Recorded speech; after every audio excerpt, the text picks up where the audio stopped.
Ito ay rated SPG. Striktong patnubay at gabay ng magulang ang kailangan. Maaaring may masiselang tema, lengguwahe, karahasan, sexual, horror o droga na hindi angkop sa mga... Sa wakas nga ay mabubuo na nga ang pamilya ni Mookie dahil nga natauhan na nga itong si Danilo na mahal pa rin nga niya itong si Emma. Kaya naman nga't nakipaghiwalay na nga itong si Danilo kay Jade at hindi niya na nga itutuloy na pakasalan nga si Jade. Ngunit dahil sa nangyari, maghihiganti na nga itong si Jade at gagawin niya na nga ang lahat upang masira na nga ng tuluyan ang pamilya nga nito ni Emma.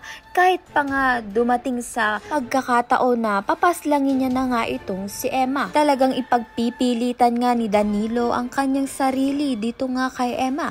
Ngunit pipigilan naman nga siya nito ni Logan dahil si Logan nga ang mahal nga nito ni Emma. Sa kabilang banda naman nga sa wakas ay lumambot na nga ang puso ni Mookie para nga sa kanyang ina na si Emma dahil tinanggap niya na nga ito bilang ina nga niya muli at kinalimutan na nga ni Mookie ang mga nagawa nga noon ni Emma sa kanya at pinili nga niyang intindihin ang mga nangyari dahil laking pasasalamat nga nito ni Mookie na isinalba nga siya sa pagkakalunod.